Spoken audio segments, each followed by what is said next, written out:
Judy from Witchpeace Craft. Welcome to my week that was. What have I been up to? Well, not a lot of crafting. I have worked on some bigger projects to try and get them finished, but I haven't really had the headspace to craft. I kept making mistakes and things like that. So no real finished objects to show you, but I may show you a whip at the end. The rest of my week, well, I had a couple of days off work and I decided I would dye some yarn, because last year I bought heaps of 4-ply and 8-ply yarn from Bendigo Woolen Mills, raw yarn to dye, and I finally decided I need to dye it to be able to use it. So I played scientist and got a bit creative. I also had a beginner dye kit from, is it Ashford Dyes, where it had 2 skeins in it and 4 different dyes, protein fiber dyes, 10-gram bottles. And I thought, well, I'll start with that. And I wanted to try mason jar dyeing in the microwave. The Ashford kit suggested painting and dyeing in the microwave in Glad wrap, but I decided I wanted to do mason jar dyeing. So I had a go, and I have this amazing blue and amazing red. It worked pretty well. Not surprising, considering I didn't read the instructions well and I used way too much dye. There is still, when I wash these, dye coming out of them. So I don't know what I'll do. I'll just keep going and use it for something. But yes, lovely colours, but I used way too much dye. That'll teach me to have attention to detail. So these were the 4-ply yarns in the Ashford kit, and they were 100-gram skeins, and they did turn out beautiful, but I have to wait for the dye to stop rinsing out of them. They are dry now. I sort of gave up that day, thinking I'm just going to leave it for a while. So that was my first attempt. Then I'd been exploring and had come across solar dyeing in a mason jar.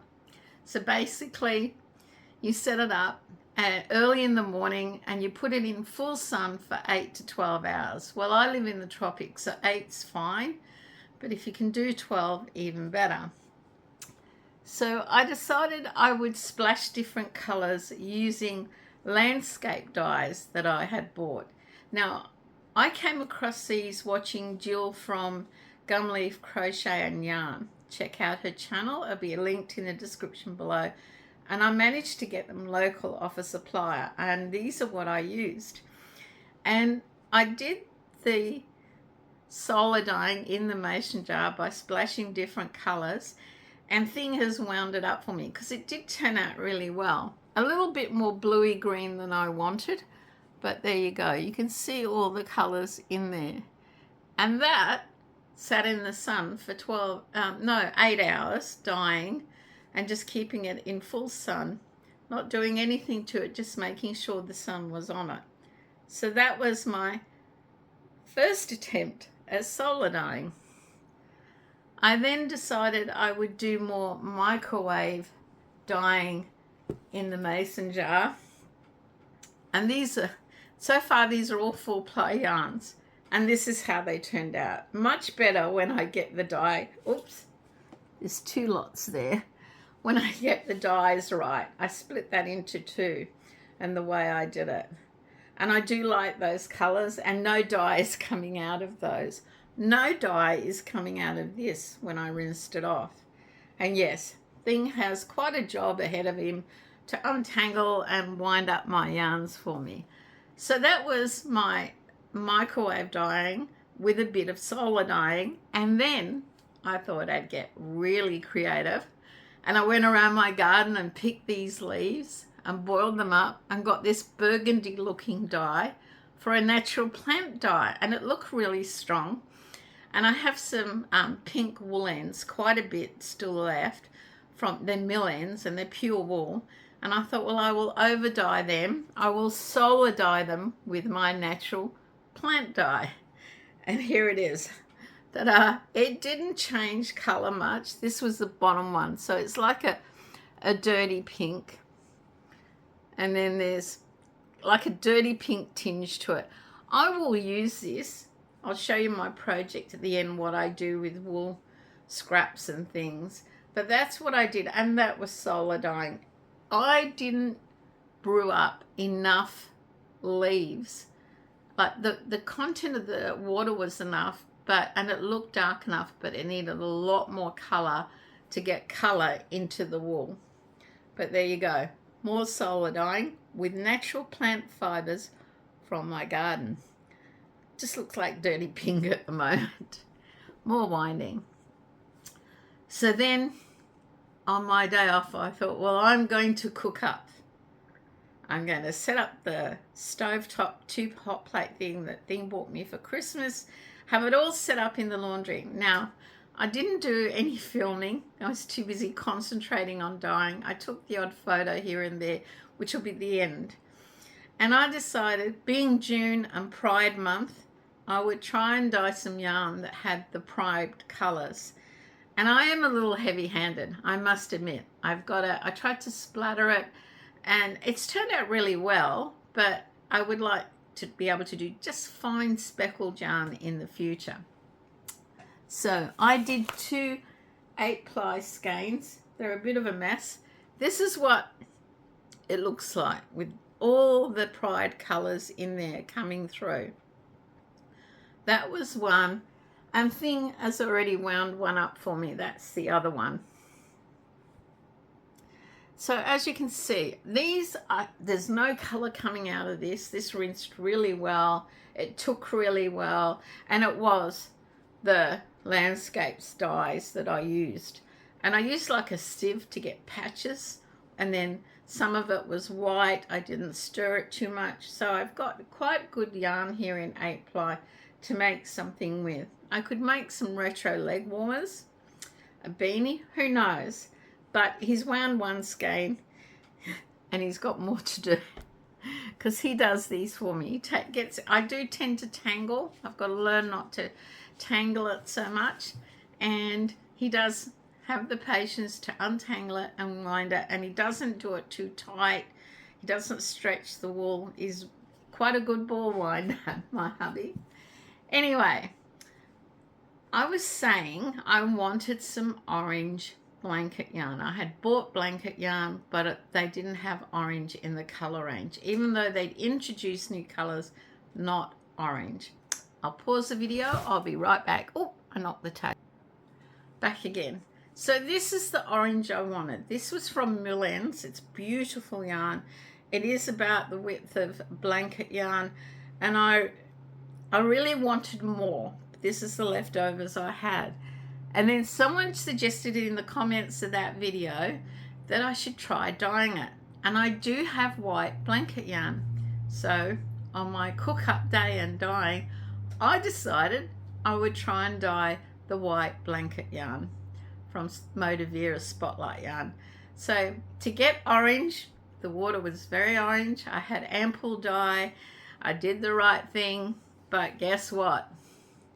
When it rinsed, that's my bright orange. Ta-da! It's like a peachy orange, or I don't know, very pale orange. I only did small amounts because I thought I'll test it first in case it doesn't take. It takes a bit, but not enough. I can't get it to that color.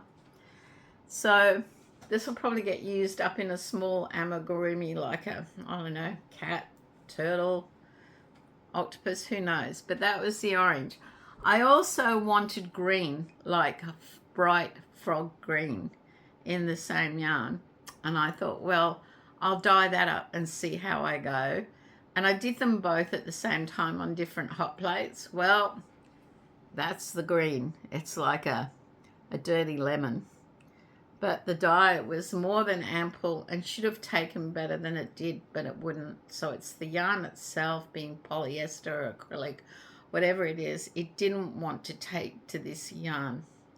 So I have to, look, I didn't use it. This was scrap white that I had left over, and I figured it's still in good condition. I can still use it. for mini amigurumis, small amigurumis, to use it up. It's not a waste. And no colour comes out of it. Everything that was in it came straight out of it. It just wouldn't hold. So for the project I was looking for orange, I've had to rethink it. I will hang on to my little scraps and use those, and that'll be in a future project that will come to you and I'll share with you. It is something to do with Pride Month. So I'll pause the video, won't be a moment. So that was my dyeing experience. Tell me what you think. If you have any tips on dyeing, what did you think of solar dyeing, microwave dyeing, cooking up a batch? Just let me know in the comments below. So moving on to my one and only whip I want to share with you. And I'm happy to share with you because it's quite basic. It is knitted. I cast on 270 stitches. And this is it so far. It's just in stocking stitch. Yes, it will roll. It always does. But there you go. My whip. 270 stitches. Why? Well, I have a lot of scrap 8-ply. I have a little bit of 4-ply, but mainly 8-ply pure wool. And this is all pure wool. And this is my bag of scraps. And I'm just going to keep knitting it until I get it to the size I want, do what I want to it, and bring it back to you as a finished object. But it is, when I have no headspace for crafting, it's ideal. Knit a row, purl a row. So, and just like at the moment I have this bit of brown. I'll finish that off and then I'll do another color. There's no rhyme or reason to the pattern. It's just when that ball of yarn runs out, I pick another color. I'll probably stick to all the earthy tones. Who knows? I might get carried away. But guys, that is my one and only finished object, and me being a mad scientist dyeing yarn. Ta-da! I quite like this. I think it turned out really well. What do you think? I think it will knit up into something nice. It's 8-ply, 3-weight, so make some recommendations down below. What do you think to retro leg warmers? I've got a thing about them at the moment. Anyway, guys, that's it from me today. I will have a few more videos coming your way. The internet is working well, although it's very overcast today here, so hence artificial lighting. Until next time, stay safe, stay well, and have a go at doing some dyeing, if that's your thing. Bye for now.